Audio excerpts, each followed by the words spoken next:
Hi there, I'm Nicola Enoch of Down Syndrome UK, and this talk is about toilet training children with Down syndrome. And this is the first step of 4 that will guide you through the process to preparing your child with Down syndrome to the final stage, step 4, when the nappy is removed.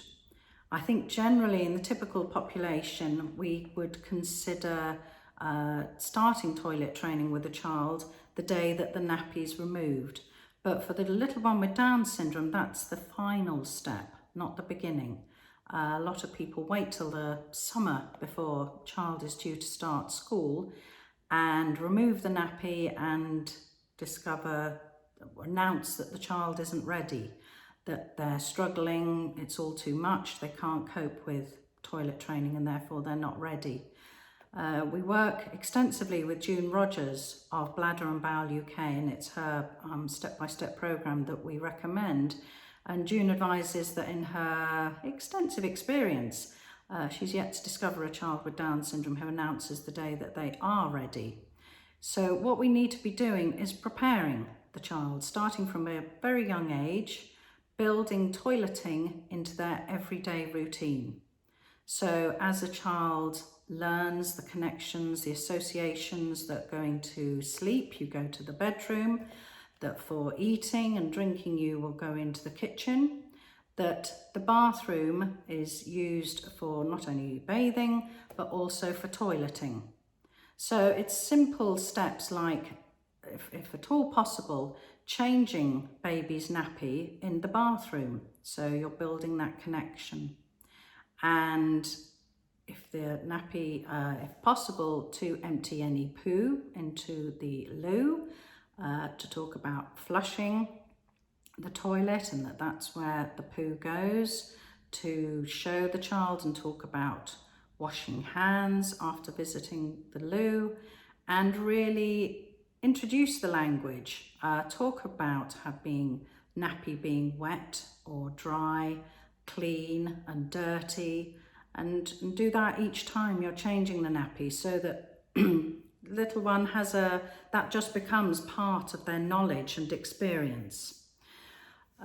Also, it's good to have an open door policy when a little one is young, and to make sure you use if little one's going to a childminder or to nursery, that they use the same language that you do around toileting.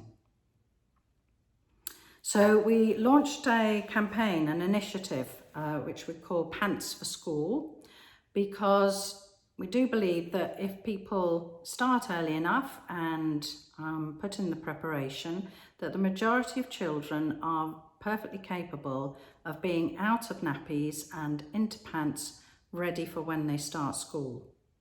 So the step-by-step process will talk you through that. We have a very active Facebook page, which is open to parents and professionals who are working with our children, whether, continence nurses, nursery staff, childminders.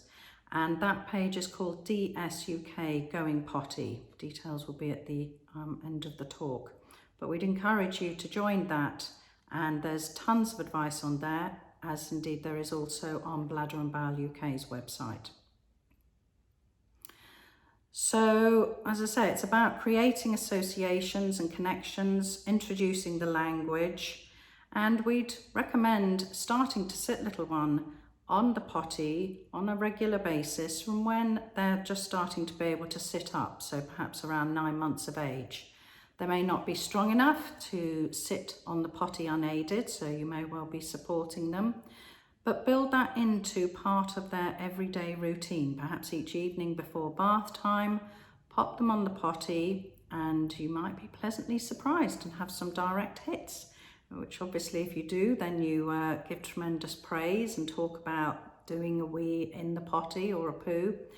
And it's certainly something that June recommends, and we see a lot of success for little ones who perhaps suffer from constipation. The position of squatting on the potty can really help the little one to do a poo, and many families do now build are able to factor in a sitting little one on the potty perhaps in the morning, and having that helps little one to do a poo each day.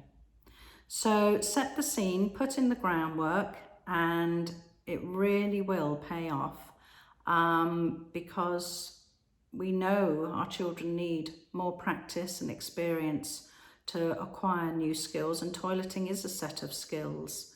So please do start as early as you can, have high expectations, and hopefully you'll be pleasantly surprised. Good luck!